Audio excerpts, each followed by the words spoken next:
Yeah, good morning, everyone. We had seen US market remain sideways on Friday post non-farm payroll data, which came surprisingly very low addition of around 2.5 lakh in this against expectation of over 7.5 lakh. So, which may give some indication that the tapering which Fed may want to start will be slow and will be gradual rather than very fast. So even uh, considering that the market remained flat and even the futures are also more of a flattish. Asian markets are comparatively positive today, wherein Japan market is seeing quite a bit positiveness of over 1.7% up. The news is that their existing PM is not seeking further extension, and there will be new leader over there, and which may bring in some new reform measures.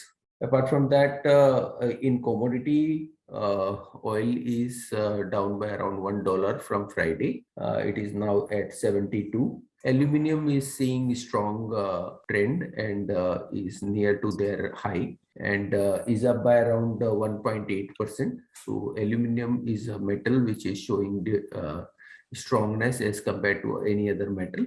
Copper is up by around 0.5%, whereas iron ore is down by around 2.8% today morning, and steel is more of a flattish. Today, US market will be closed for Labor Day holiday. So tomorrow we may not be getting any clue from the US market. Now I'll request technical team to take up first. Thank you, sir. Good morning, all of you. See, last week, Nifty record high close. We can see that in 17,350 nearby that level. We expect today in a flattish note and remain sideways because we see some immediate resistance in an upper side around 17,400 to 17,350 range.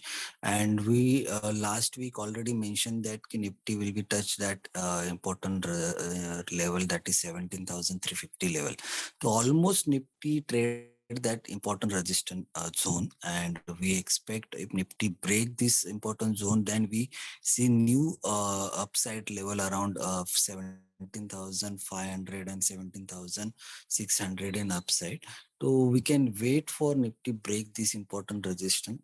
Otherwise, Nifty trading this zone only 17,240 at downside and upside 17,350 range. So we can see the sideways momentum today and tomorrow.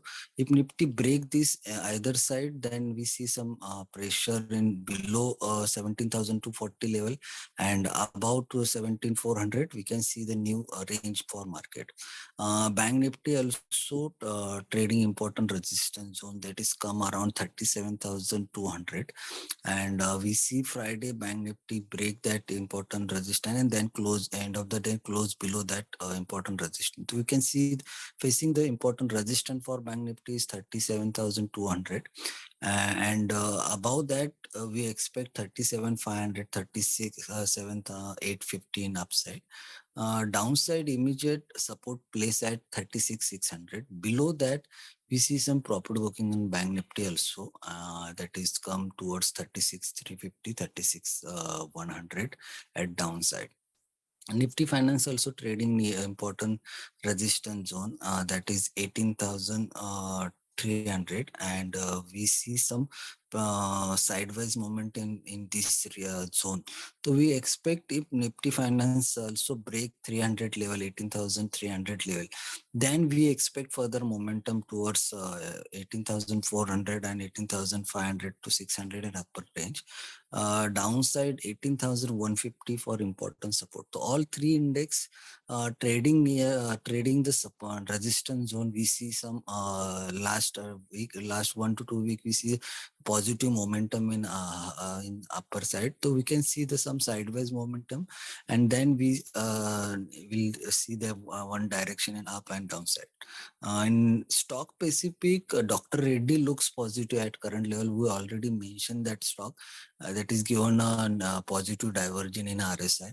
Do you expect upside target? Immediate target is 5170, 5200, and downside 4770 is a support zone for Dr. Reddy. Second, National Aluminium, NALCO, break 92 level. So we expect positive momentum towards 100 and 204 and upside.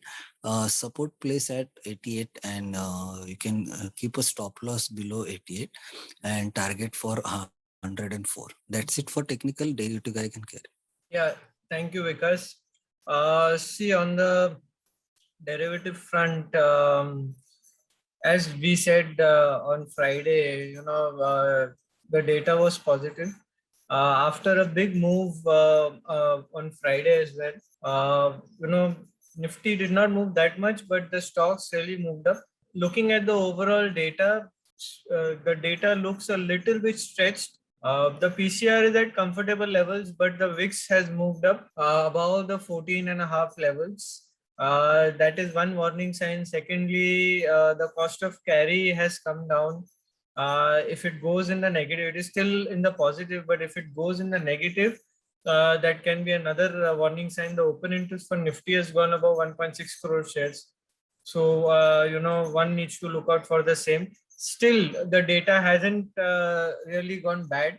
So, at this point of time as well, we'll suggest that the market can continue to move up to the 17,500 odd levels, which has the highest call base. There's not much open interest in the 17,300 and 400 call strikes. So 17,500 seems to be the next destination for Nifty. So at this point of time, one can continue to hold longs for that target. Good support areas placed around the 17,200 levels. Good amount of open interest has been built in around the 17,000 put strike as well. So at this point of time, the range for the next few days looks like 17,000 and 17,500 with a positive bias. Looking at the stock specific front, Reliance, as I've been saying, the telecom sector as a whole continues to perform. I believe Reliance and Bharti will continue to perform in the coming days as well. So one can continue to buy this. Also, looking at some PSU stocks, like Coal India and ONGC. So after a long time, consolidation breakouts have come in. And the open interest, they are witnessing short covering, and they've been witnessing this from the last few days. That means the shorts are getting out of the system, which is a good thing for the stocks. And we believe these stocks are likely to perform going forward. So one can look to buy these stocks from a 10 to 15 day perspective.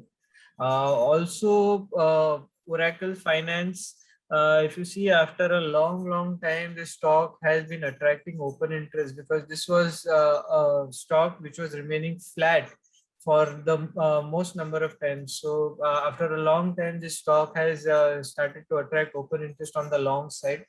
I believe Oracle can move up quite aggressively. So one can look to add positions on the long side for this stock as well. That's it from my side. I'd like to have the fundamental team to take over, please. Good morning.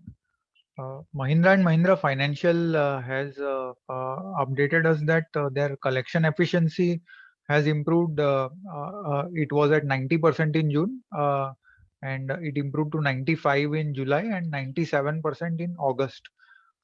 Company has also mentioned that there is a reduction in their NPA during the month of August. So in the short term, it is a positive. However, somebody with a longer term view should also keep in mind that COVID wave 3, if it pans out, then that will be a negative. But in the immediate near term, this is a positive and stock can go up. Credit Access Grameen witnessed marginal improvement in collection trends. Collection efficiency improved to 92.5% in August versus 91% in July. Also for subsidiary Madura Microfinance, the collection improved to 86% versus 83% in July. So we are neutral over here. Ashoka Buildcon, the road company, has received an EPC order worth 1567 crores for upgrading part of national highway in West Bengal. So this is positive. Also, Engineers India received an order worth 1100 crores from Chennai Petroleum, which is to be executed over 3.5 years. So here also this is positive for the company. That's it from my side. Thank you. Good morning, everyone. Dr. Reddy has entered a definite agreement with the Citus Pharma for sale of its entire right of one of the agent for anti-cancer, that's called E7777. Dr. Reddy would get $40 million as an upfront payment and also $40 million for related approval of an indication and further $70 million for more indications approvals. So this is overall positive for Dr. Reddy as they are getting something from their R&D pipeline. Another news is that Reliance Industries has acquired a Strand Life Science company for cash consideration of around 393 crores. They are likely to invest around 160 crores more by March 23. This total investment would translate into 80% equity share in Strands. Strands is, just to give you a brief about Strands, is a pioneer of genomic testing in India with bioinformatics software. This is into clinical research solutions and all.